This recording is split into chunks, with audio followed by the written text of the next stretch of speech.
Everyone, I really hope you are doing great. आज हम लोग डिस्कस करेंगे हिमाचल प्रदेश जुडिशरी का 2019 का सिविल पेपर 2। ठीक है, सिविल लॉ 1 हम लोग डिस्कस ऑलरेडी कर चुके हैं, तो अगर आप लोगों ने वो वाली वीडियो नहीं देखी तो आप उसे देख सकते हैं। ठीक है, आज हम डिस्कस करेंगे सिविल लॉ का पेपर नंबर 2। ठीक है, देखिए आपको स्कीम तो पता ही होगी, 100 नंबर का पेपर होता है। ठीक है, और 50 क्वेश्चन होते हैं जिसमें आपको 1 घंटे का टाइम मिलता है करने के लिए। टाइम सफिशिएंट है आराम से पढ़ के पेपर करने के लिए। ठीक है, अब आगे बढ़ेंगे और देखेंगे कि पहला क्वेश्चन क्या है। कह रहा है with reference to limitation act match list 1 list 2। इस तरीके के क्वेश्चंस बहुत पूछे जाते हैं, तो ध्यान रहे। देखो कैसे आते हैं ना हिमाचल प्रदेश जुडिशरी में क्वेश्चंस, मैच द फॉलोइंग वाले क्वेश्चंस जो होते हैं ना, उसमें या तो आपसे सेक्शन पूछ लेंगे, ठीक है, या तो आपसे क्लॉजेस पूछ लेंगे। जैसे हिंदू मैरिज एक्ट का सेक्शन नंबर 13 है, कौन से क्लॉज में क्या दिया हुआ है। एक ऐसा भी क्वेश्चन बना था, मुझे एग्जैक्टली याद नहीं है कौन से वाले उस पर मैंने देखा है, आई गेस सिंगल की बुक में देखा है या कहीं देखा है। ठीक है, उस तरीके का भी क्वेश्चन बनता है हिमाचल प्रदेश जुडिशरी में, शायद 2018 में आया था वो। और अभी हम सारे जो है पेपर्स सॉल्व करेंगे। और एक तो ये सेक्शन वाला क्वेश्चन और केसेस वाला क्वेश्चन बहुत पूछे जाते हैं, और इस वाले पेपर में भी केसेस वाला, कॉन्ट्रैक्ट के केसेस वाला क्वेश्चन है। और बहुत ज़्यादा डिफिकल्ट नहीं होता है, क्योंकि लैंडमार्क केसेस ही पूछे जाते हैं, जनरली लैंडमार्क केसेस हैं, तो वो आपको ध्यान रखना पड़ेगा। मतलब जो हर एक आपको पता होना चाहिए कि हर एक सब्जेक्ट में कुछ जो लैंडमार्क केसेस है वो तो कम से कम आपको आने ही चाहिए। तो आधा मतलब 50-60% काम आप कहते हो वहां से हो जाएगा। ठीक है, इसमें मतलब ज्यादा परेशान होने की जरूरत नहीं कि कह दिया कि केसेस आते हैं।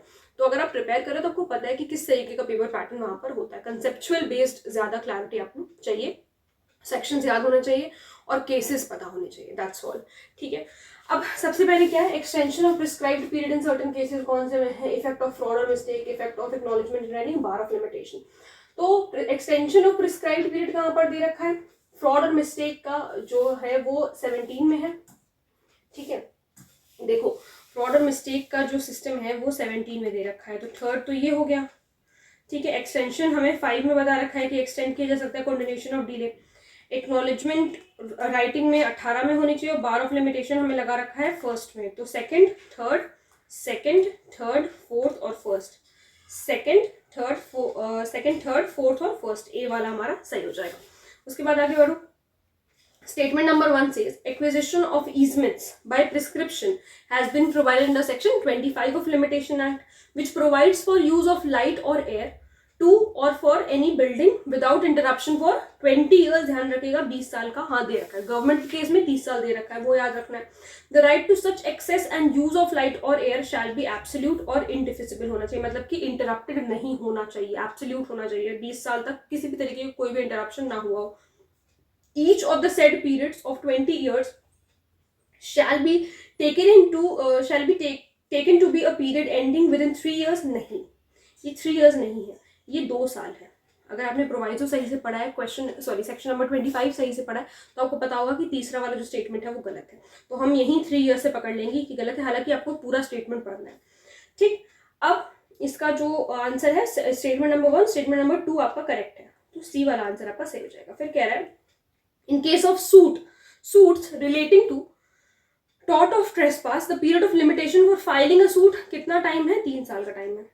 ठीक है, 3 साल का टाइम है। हाँ, कॉम्पनसेशन का जब आपको सूट फाइल करना है टॉर्ट के केस में, ट्रेसपास के केस में, तो 3 साल का टाइम। कहीं कहीं टॉर्ट में केवल 1 साल का टाइम, जैसे मैलिशियस अगर प्रोसिक्यूशन है तो वहां पर सिर्फ 1 साल का टाइम दे रखा है, तो अलग अलग है।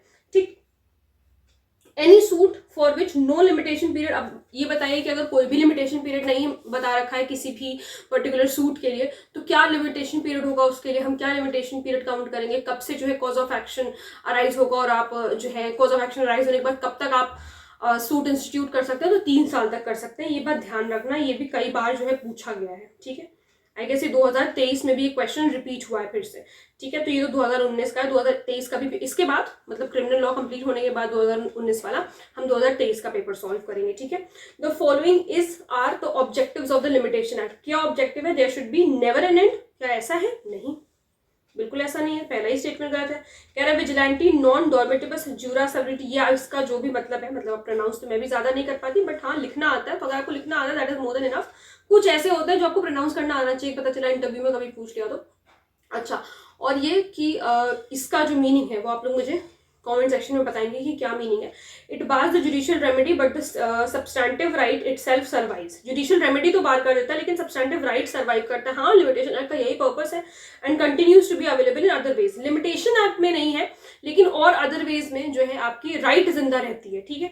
रेमेडी आपकी खत्म हो जाती है, राइट लेकिन आपकी जिंदा रहती है, मतलब आप सामने वाले से ले तो सकते ही हो पैसा, इस तरीके का, ठीक है। स्टेटमेंट नंबर 2 और स्टेटमेंट नंबर 3 आपका सही है। Choose the correct option. 5th question हमारा कंप्लीट हुआ। आगे बढ़ेंगे। Choose the correct option.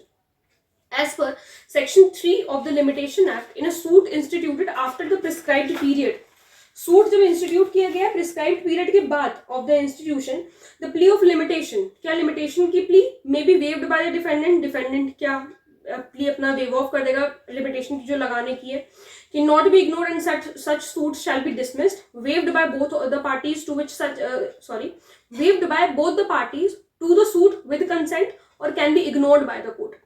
देखो एक बात ध्यान रखो, सेक्शन नंबर 3 में एक लाइन लिखी हुई है कि भले ही लिमिटेशन, लास्ट लाइन जब आप पढ़ोगे सबसेक्शन 1 की जो लास्ट लाइन लिखी हुई है उसमें जब आप पढ़ोगे तो उसमें बताया कि उससे कोई फर्क नहीं पड़ता कि आपने लिमिटेशन को एज अ डिफेंस, यानी कि डिफेंडेंट भले ही लिमिटेशन को एज अ डिफेंस प्लीड कर रहा है या नहीं कर रहा है, उससे कोई फर्क नहीं पड़ता। सूट अगर लिमिटेशन पीरियड के अंदर नहीं है तो वो बार्ड ही होगा। तो इसका जो आंसर है वो होगा B, can not be ignored and such suit shall be dismissed. ये आप इग्नोर नहीं कर सकते और सूट को डिसमिस कर दिया जाएगा।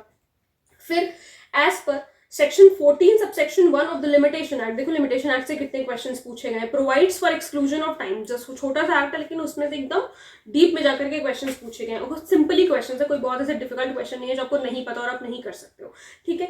Exclusion of time of proceeding bona fide in court without jurisdiction. Section 14 subsection 1 क्या बताता है कि डिफेक्ट ऑफ ज्यूरिसडिक्शन की वजह से मतलब कि एक टाइम को एक्सक्लूड कर दिया जाएगा अगर आपने बोनाफाइड किसी दूसरे ऐसे कोर्ट में आपने प्रोसीडिंग चला दी, ऐसे कोर्ट में आपने सूट इंस्टीट्यूट कर दिया जहाँ पे जिस कोर्ट का ज्यूरिसडिक्शन नहीं है। हाँ, लेकिन बोनाफाइड होना चाहिए, गुड फेथ में आपने ऐसा किया होना चाहिए। As per the explanation to this section, for the purpose of this section in excluding the time during which a former civil proceeding was pending, can I choose the correct option? The day on which that proceeding was instituted and the day on which it ended shall both be counted। दोनों चीजें count करी जाएंगी। Only the day on which that proceeding was instituted, क्या सिर्फ वही दिन जिस दिन वो प्रोसीडिंग इंस्टीट्यूट करी गई, not the day on which it ended shall both be counted. Only the day on which, explanation की बात है ये, only the day on which it ended shall both be counted and not the day on which the proceeding was instituted. कह रहा depends on the nature of the suit and facts of the case. नहीं, आपका जो पहला वाला option है वो सही है। वो दिन जिस दिन इंस्टीट्यूट किया गया, जिस दिन वो खत्म हुआ, जिस दिन मतलब बेसिकली उसको पता चलेगा कि ज्यूरिसडिक्शन नहीं, ये दोनों चीजें काउंट करी जाएंगी, इस पूरे टाइम को एक्सक्लूड कर दिया जाएगा, ठीक है। आगे बढ़ेंगे। An agreement to which, statement 1, an agreement to which the consent of the promisor. अच्छा, मैं यहाँ पे खड़ी हूँ, आप लोग को दिख भी रहा है ये? एक सेकेंड, बहुत देर में मेरे दिमाग की बत्ती चली है। चलो मैं अच्छा पैसे हो जा रही हूँ, ठीक है। देखो, an agreement to which the consent of the promisor is freely given is not void because the consideration is inadequate। कह रहा है inadequacy of the consideration may be taken into account by the court in determining the question whether the consent of the promisor was freely given. एक बार फिर से statement पढ़ते हैं, थोड़ा सा डिस्ट्रैक्शन हो गया। कह रहा है an agreement to which the consent of the promisor is freely given. एक ऐसा एग्रीमेंट जहां पर प्रोमिसर का कंसेंट दिया गया है, वो सिर्फ इस बात पे वॉइड नहीं हो जाएगा कि कंसिडरेशन इनएडिक्वेट है। ये बात आपको ध्यान रखनी है कि कंसिडरेशन कितना भी इनएडिक्वेट हो, वो कभी भी कॉन्ट्रैक्ट को वॉइड नहीं करता है। पहली चीज, ये बेसिक प्रिंसिपल है कॉन्ट्रैक्ट एक्ट का। पहली चीज तो ये सही है स्टेटमेंट, पहला स्टेटमेंट बिल्कुल सही है, ठीक है। दूसरी चीज क्या है, जस्ट अ सेकेंड, दूसरी चीज क्या है, inadequacy of the consideration may be taken into account by the court in determining the question whether the consent of the promisor। भाई ठीक है, एक तरफ हम कह रहे हैं कि कंसेंट भले ही inadequate थी, ठीक है, लेकिन ये कोई ग्राउंड नहीं है कॉन्ट्रैक्ट को वॉइड डिक्लेयर करने के लिए, दिस इज करेक्ट। लेकिन ये बात जानने के लिए कि कहीं ये जो कंसेंट, मान लीजिए किसी का अगर 10 लाख की प्रॉपर्टी है, उसने अगर 10,000 रुपए में सामने वाले को बेची है, तो कहीं ऐसा तो नहीं है कि उस बंदे ने कोर्शन किया उसके ऊपर, इस वजह से उसने 10,000 में बेच दी। तो फ्री कंसेंट थी या नहीं थी, ये देखने के लिए हम इनएडिक्वेट कंसिडरेशन को अपना ग्राउंड बना सकते हैं कि उस वजह से हम देख रहे हैं। तो दोनों ही स्टेटमेंट करेक्ट होंगे, both the statements are true. ध्यान से कंसेप्चुअल वाइज सवाल पूछे जा रहे हैं, ठीक है। As per the contract act 1872, अब आपको सेक्शन अगर याद होंगे तो एकदम लड्डू सवाल है ये। मिस्टेक ऑफ लॉ कहां पर दे रखा है, तो ये आपका सेक्शन नंबर 21 में कंसेंट आपको बता रखा है, सेक्शन नंबर 13 में अनड्यू इन्फ्लुएंस आपको बता रखा है सेक्शन नंबर 16 में, और आपका ये कोर्शन जो है 3rd में बता रखा है। तो it is 2nd, 1st, 4th आपको रफ वर्क प्रोवाइड किया जाता है। देखो जैसे मेरे पास क्वेश्चन पेपर है ना, ये रफ वर्क जो है करने के लिए आपको ये 2 पेजेस एक्स्ट्रा मिले। यहाँ पे सिर्फ एक ही पेज है, ऐसे जनरली मैंने देखा है 2 पेज आपको मिलते हैं, तो आपको इसमें टेंशन नहीं लेनी, उस पर ज्यादा क्वेश्चन में आपको खिचड़ी पकाने की जरूरत नहीं है। जो भी आपको रफ वर्क करना है पीछे कर लेना, ठीक है। हाँ, तो क्या था 2 1 4 3 2 1 4 3 डी वाला आपका सही हो जाएगा। फिर उसके बाद आगे आएंगे सेक्शन, बार बार सेक्शन ही निकलता है। क्वेश्चन नंबर 10 पे दिख रहा है, mister X is a dealer in coconut oil only, केवल कोकोनट ऑयल में वो डील करते हैं। He agrees to sell to miss Y 100 litres of oil, 100 litre उन्होंने कहा ऑयल बेचेंगे, सिर्फ कोकोनट ऑयल में ही डील कर रहे हैं। Find out the correct option out of the following as per the Indian contract act 1872। The agreement between X and Y is void for uncertainty as per section 29। कह रहा था agreement between X and Y is valid and not void for uncertainty. भाई uncertainty क्या, क्यों uncertainty, किस बात की? पहला वाला ऑप्शन गलत है, दूसरा वाला ऑप्शन सही है। अनसर्टेनिटी किस बात की? हम तो ये कह रहे हैं ना कि ये तो डील ही कर रहा है सिर्फ कोकोनट ऑयल में, तो सिर्फ अगर बंदा कोकोनट ऑयल में डील कर रहा है तो वही ना बेचेगा। हाँ, अगर ये कोकोनट ऑयल में भी डील कर रहा होता, सेसेमे ऑयल में भी डील कर रहा होता, तो हम शायद कह सकते थे कि अगर उसने ना बताया होता कि कौन सा लीटर, कितने लीटर, कौन सा मतलब ऑयल है, तो कह सकते थे कि ये कॉन्ट्रैक्ट वॉइड हो जाएगा, क्योंकि हमें पता ही नहीं है, बहुत वेग कॉन्ट्रैक्ट है। लेकिन जब वो सिर्फ डील ही एक ही चीज में कर रहा है और उसे नहीं बताया है, तो ये कॉन्ट्रैक्ट वैलिड होगा, ठीक है, कॉन्ट्रैक्ट वैलिड होगा, क्योंकि कोई अनसर्टेनिटी नहीं है एज पर सेक्शन 29, ध्यान रखना। अब time of performance of contract is provided under the following section, कौन सा सेक्शन है? सेक्शन 52, 53, 54, 55। 55 में टाइम ऑफ परफॉर्मेंस दे रखा है, तो आपका ये डी वाला ऑप्शन सही हो जाएगा। अब देखो मैंने कहा ना केसेस वाला क्वेश्चन है, अब इसको ध्यान से पढ़ेंगे। हैडली वर्सेस वैक्सनडेल, ये 73 का सवाल है, तो ये डैमेजेस का सवाल केस है, ठीक है, सेकेंड वाला। फिर उसके बाद गजानन मोरेश्वर वर्सेस मोरेश्वर मदान, ये इंडेमनिटी का है case. Dunlop phenetic tyre versus new garage and motor company limited, ये वाला भले ना आपको पता हो, लेकिन ये पता होना चाहिए, ठीक है, ये वाला आपको पता होना चाहिए। ये लिक्विडेटेड डैमेजेस का है। क्रेल वर्सेस हेनरी आपका फ्रस्ट्रेशन का है। तो it is 2nd, 4th, 1, 3, 2nd, 4 देख लूं कहीं है भी, 2nd, 4th, 1, 3, बी वाला आपका ऑप्शन करेक्ट हो जाएगा। हाँ, अब आते हैं in case of non fulfilment of contractual obligations only the parties to the contract, सिर्फ पार्टीज स्यू कर सकती हैं, स्ट्रेंजर स्यू नहीं कर सकते हैं कॉन्ट्रैक्ट में। दिस स्टेटमेंट, हाँ कुछ एक्सेप्शंस है, लेकिन उसको छोड़ो। भी यहाँ पे डायरेक्ट क्वेश्चन पूछा गया, तो डायरेक्ट आंसर आपको देना है कि जब कह रहा है कि नॉन फुलफिलमेंट हुआ है कॉन्ट्रैक्चुअल ऑब्लिगेशंस का, सिर्फ पार्टीज जो है कॉन्ट्रैक्ट की वो ही स्यू कर सकती हैं। ये क्या होता है? Privity of contract. पता होना चाहिए आपको प्रिविटी ऑफ कॉन्ट्रैक्ट का क्या मतलब है, ठीक है। अब आइए क्वेश्चन नंबर 14 पे, कह रहा है Ravi's estate is sold for arrears of revenue under the provisions of an act of the legislature under which the defaulter is prohibited from purchasing the estate। जो defaulter है उसको prohibit कर दिया गया है कि आप estate नहीं purchase कर सकते हो।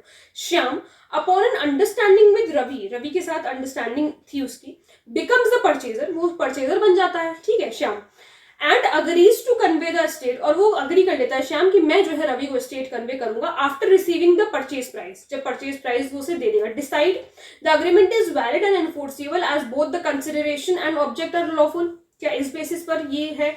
The agreement is void as it renders the transaction in effect a purchase by the defaulter. भाई डिफॉल्टर परचेज करा, ध्यान रखो, तो ये वॉइड होगा, ठीक है, वैलिड कहीं से भी नहीं होगा।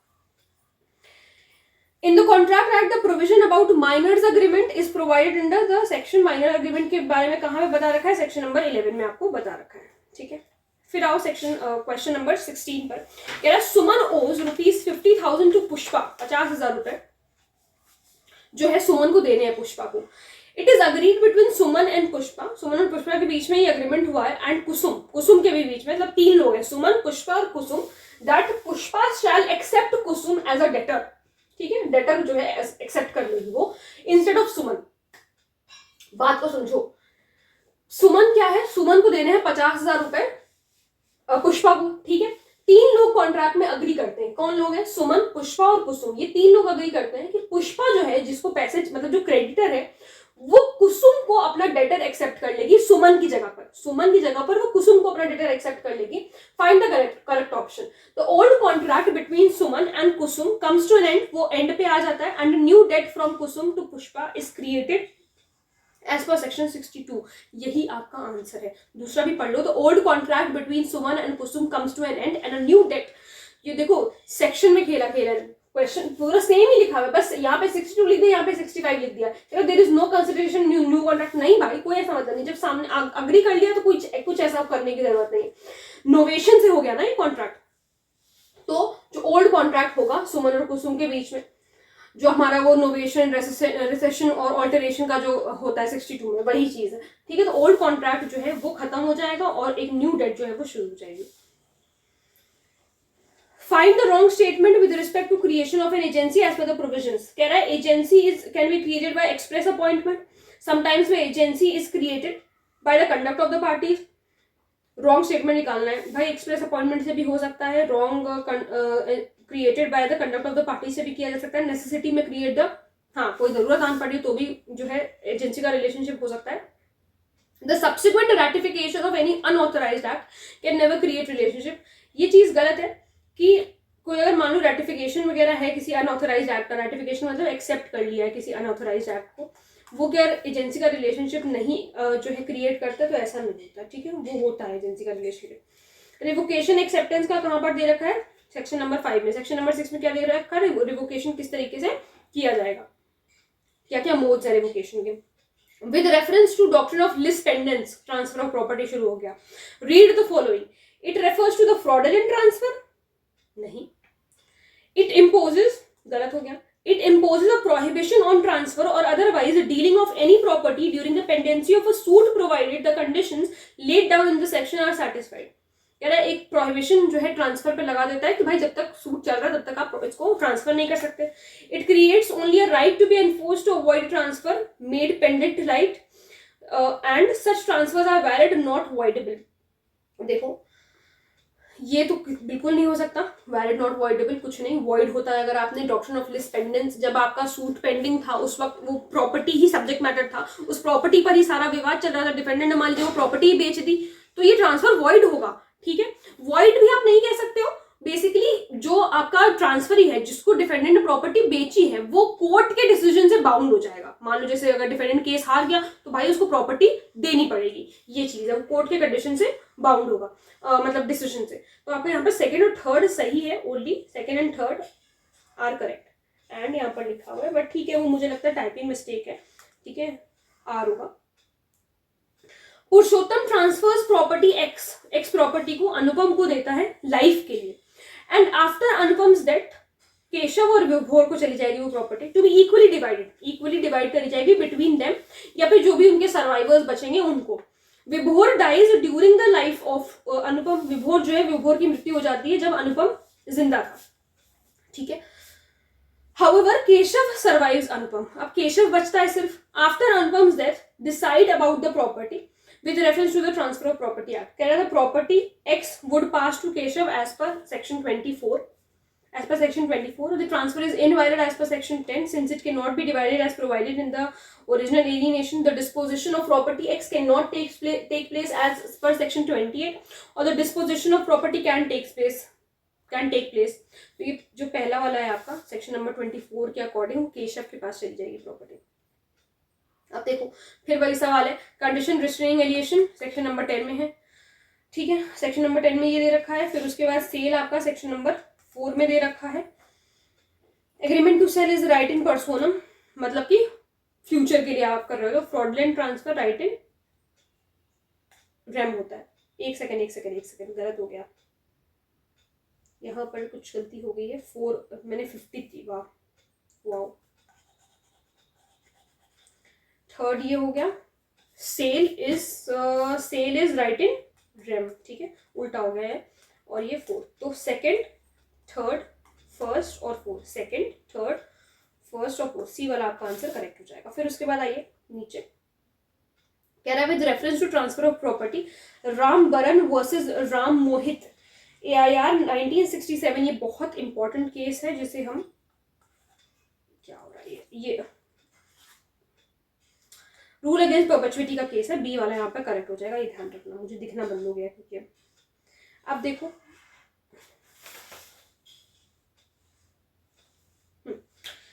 Section 6 of transfer of property act provides that property of any kind में बी ट्रांसफर्ड। राइट टू स्यू क्या ट्रांसफर किया जा सकता है? नहीं। पब्लिक ऑफिस और salary of a public officer भी ट्रांसफर नहीं किया जा सकता।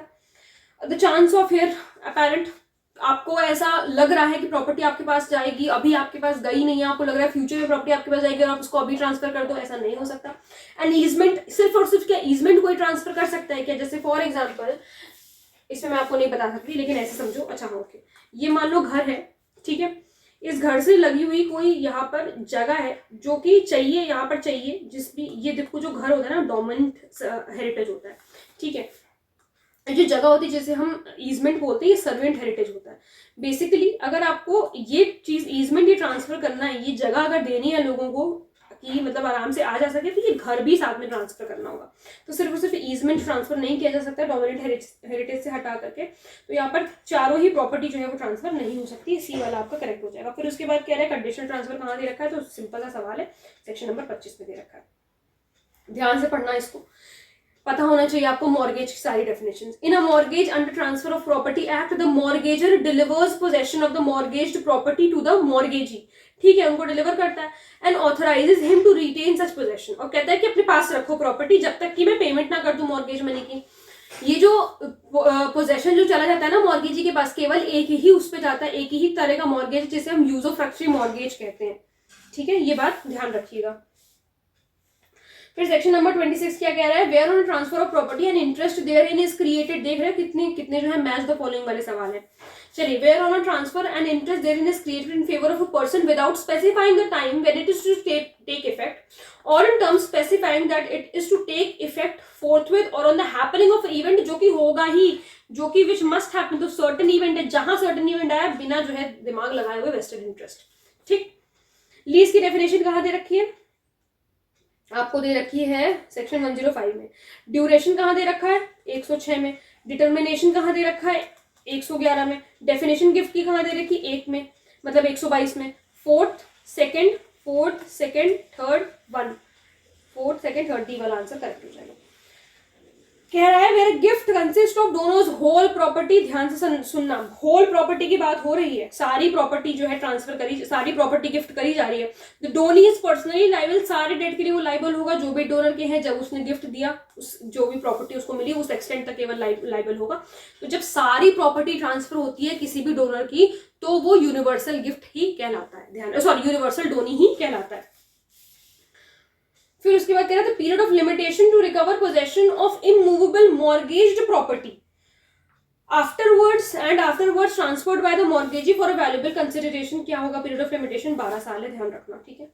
कुछ ऐसी चीजें हैं जो हो सकता है नहीं पता हो, नहीं आपने आर्टिकल्स ऐसे याद किए, तो एटलीस्ट जो आपके प्रीवियस ईयर क्वेश्चंस में पूछे गए हैं, ठीक है, आपके मतलब हिमाचल प्रदेश के प्रीवियस ईयर क्वेश्चन पूछे गए हैं या कहीं और आए, तो उसको तो कम से कम याद ही कर लेना, अगर पूरा जो है स्केड्यूल नहीं याद किया, हालांकि पूरा याद करने की जरूरत भी नहीं है, कुछ इंपॉर्टेंट ही है, ठीक है उसमें।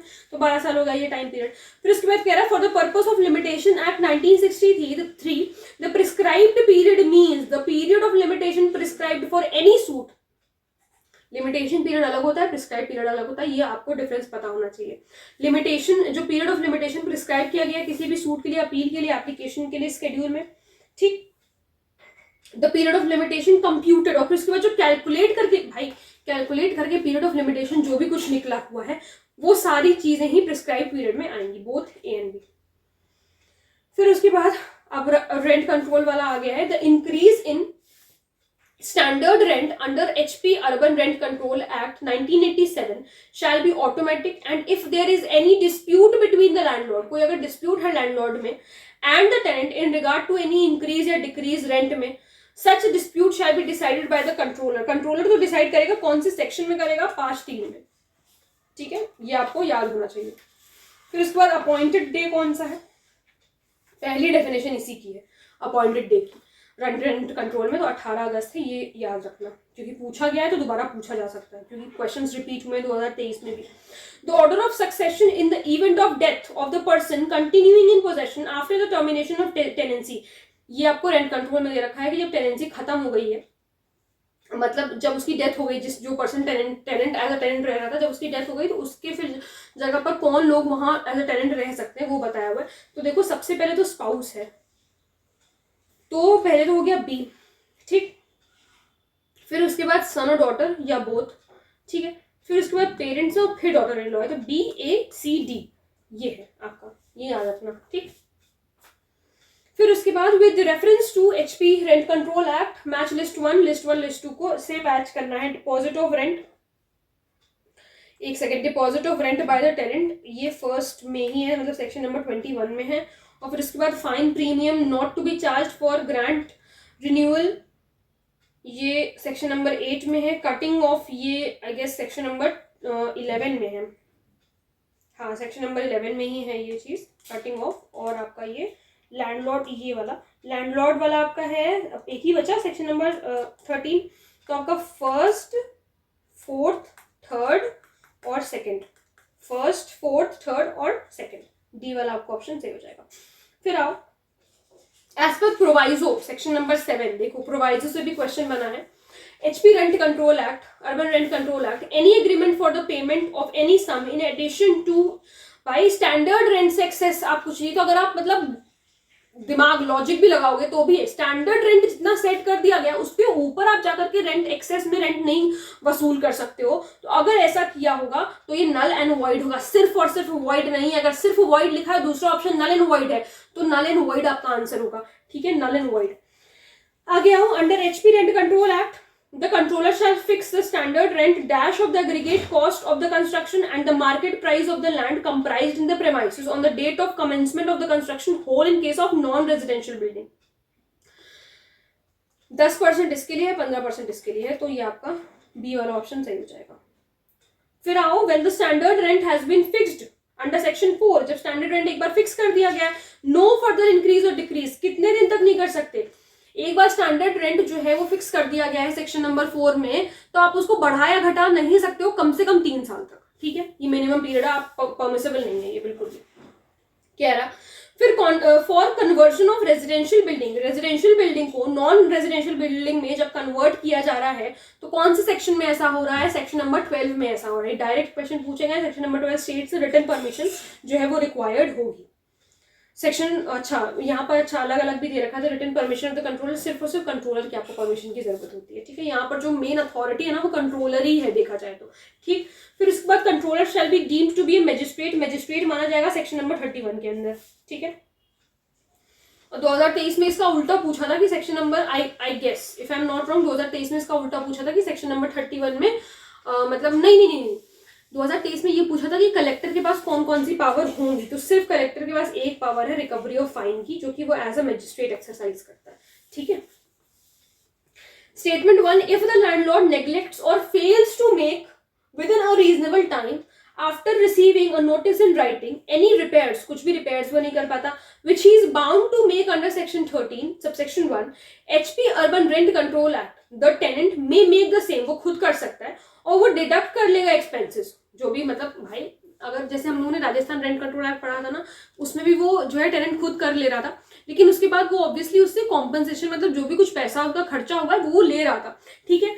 स्टेटमेंट 1 तो बिल्कुल सही है, कह रहा है कि statement 2, the amount so deducted in any year shall not exceed 1/10 of the rent, नहीं ये 1/10 नहीं है, ये 1/12 है, 99.9% यही है, बाकी एक बार आप क्रॉस चेक कर लेना, लेकिन 1/12 ही है जहां तक, केवल पहला वाला सही है, 1/10 तो किसी भी हालत में नहीं है, तो ये चीज है। फिर उसके बाद अब देखो, मैं आप लोगों से कह रही थी ना कि देखो हिंदू मैरिज एक्ट के क्लॉजेस वाले पूछे गए, तो वही है, आपको पता होना चाहिए कोई बहुत डिफिकल्ट नहीं है, आसानी से हम इसे कर सकते हैं। इंपोर्टेंसी जो है आपके ए में दे रखी है पहले वाले में, ठीक है। इनकैपेसिटी टू कंसेंट आपको दे रखा है बी में, और ये प्री मैरिज प्रेगनेंसी आपको दे रखा है ये डी में, और रजिस्ट्रेशन आपको दे रखा है सेक्शन नंबर 8 में। तो थर्ड, सेकंड, 1, 4, थर्ड, सेकंड यहाँ पर नहीं है, थर्ड, सेकंड, 1, 4, सी वाला आपका सही हो जाएगा, ठीक है। As per Hindu Marriage Act 2 persons are said to be within the degree of prohibited relationship। कब कहोगे कि कोई prohibited relationship में, कौन से सेक्शन में डिफाइंड है ये, मैं आपको बता देती हूँ, 3G में, 3 है ना, हाँ 3 है, ठीक है। One is the linear descendant of the other, statement one सही है। वन वॉज द वाइफ और husband of the linear descendant, ये भी सही है। Relationship includes illegitimate as well as, illegitimate हो चाहे लेजिटिमेट हो दोनों ही यहाँ पर इंक्लूडेड होते हैं, तो सारे ही स्टेटमेंट आपके सही है। मैंने कहा ऑप्शन ही नहीं है इसमें तो। चलो, Under Hindu Adoption and Maintenance Act 1956, if the adoption is to be taken by a female and the person जिसको वो अडॉप्ट करना चाहती है वो मेल है, so the adoptive mother should be at least 21 साल का एज गैप होना चाहिए दोनों, मतलब उनके लिए। और मैन के भी केस में यही है कि अगर कोई मर्द जो है वो अडॉप्ट करना चाहता है किसी फीमेल बच्चे को तो 21 साल का एज गैप होना चाहिए। Same goes with the female also. As per the definition clause in Hindu Succession Act, one person is said to be the agnate of another if the two are related by blood or adoption but not wholly through males. Blood or adoption wholly through males होगा यहाँ पर जो female वाला चीज है ना, ये कॉग्नेट्स होते हैं, ठीक है। एग्नेट कॉग्नेट क्या होता है पता होना चाहिए। कह रहा था committee that evolved a uniform civil code of Hindu law was presided over by sir Benegal Narasimha Rao. अब ये आपने पढ़ाओ चाहे ना पढ़ाओ, इसमें देख लो, क्या पता पूछ लूँ दोबारा से, ठीक। अब बता, पूछा है यहाँ पर डिपेंडेंट्स, ये भी क्वेश्चन 2023 में रिपीट हुआ है। ये आपका 4th है सेक्शन नंबर, यहाँ पे मैच ही करना है ना। हाँ, चिल्ड्रंस एंड एजेड, देखो वाइफ वाला तो 18 में है, ठीक है। फिर उसके बाद आई गेस ये आपका 19 है और ये आपका 20 है। एक बार मैं भी देख लूँ, हाँ मैंने सही एकदम करा है, ठीक है। सेकंड है आपका, थर्ड है, 1 है और 4 है। सेकंड, थर्ड, 1 और 4, ठीक है। ए वाला आपका सही हो जाएगा। फिर with reference to Hindu adoption and maintenance act choose the correct option about valid adoption के बारे में उन्होंने कुछ पूछा हुआ है, हमें बताना है कि सही कौन सा है। कह रहा है कि once married it can be cancelled by, no it can not, never, it can never be cancelled by the adoptive father और मदर, किसी भी पर्सन के द्वारा वो कैंसिल नहीं करा जा सकता है। कह रहा है कि अडॉप्टेड चाइल्ड के अगर अनाउंस कर दे अपना स्टेटस, भाई एक बार आप अडॉप्ट हो गए हो, उसके बाद बच्चा या कोई भी कुछ भी चाहे, और जो उसके पुराने बायोलॉजिकल पेरेंट्स अगर वो भी चाहे कि वापस ले ले बच्चे को, तो नहीं ले सकते, क्योंकि वो खत्म, सारे जो टाइज होते हैं वो खत्म हो जाते हैं। तो ये भी गलत है, क्योंकि इसमें इन्होंने यहाँ तक तो सब सही चल रहा था, लेकिन अब इन्होंने यहाँ पे बोल दिया कि अडॉप्टेड चाइल्ड अगर अनाउंस करना चाहे तो कर सकता है क्या? नहीं कर सकता अनाउंस, नहीं कर सकता अनाउंस। कह रहा है it can never be cancelled by the adoptive father nor, ये सही है, it would depend upon the facts and circumstances of the case. एक सेकंड, इसका मैं आंसर जरा देखूं। हाँ, सी वाला आपका सही होगा, ठीक है। फिर उसके बाद, अरे हम धीमे धीमे एंड तक पहुंच गए हैं।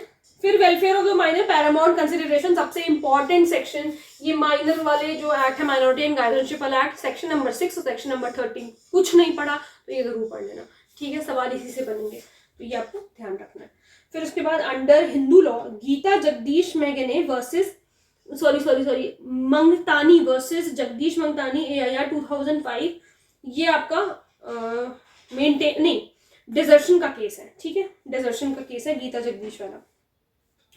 फिर कह रहा है Shrimati Seema versus Ashwani Kumar AIR 2006, the following issue has been discussed by the supreme court. ये रजिस्ट्रेशन ऑफ मैरिज का जो है बहुत ही लैंडमार्क जजमेंट है, तो ये आपको ध्यान रखना है, ठीक है। तो ये था आज का हमारा session. I really hope you found this session helpful. आपको कुछ क्वेश्चन बने होंगे, बनने ही चाहिए अब इस पॉइंट तक, तो मतलब आपको सारे क्वेश्चंस आ रहे होने चाहिए। हाँ, कुछ केसेस वाले, तो अगर आप एक दो बार रिवाइज करोगे, मतलब अब जब 27-28 तारीख तक आप उसको रिवाइज करोगे तो आराम से हो जाएगा, ठीक है। अब हम लोग नेक्स्ट क्रिमिनल लॉ का पेपर डिस्कस करेंगे और फिर उसके बाद 2023 के जो है तीनों पेपर्स डिस्कस करेंगे। कोई अगर डाउट है, कोई ऐसा चीज़ है कि आपको लग रहा है कि नहीं समझ में आया है, कहीं पे कोई कॉन्सेप्ट अगर हिला हुआ है, तो हाँ आप लोग मुझसे पूछ सकते हो। मैं आप लोगों को डेफिनेटली उसका या तो मैं कमेंट सेक्शन में जवाब दे पाऊंगी अगर वो ऐसा रिप्लाई करने वाला होगा, नहीं तो I will make a video on it, ठीक है। मिलते हैं नेक्स्ट वीडियो में। Thank you so much.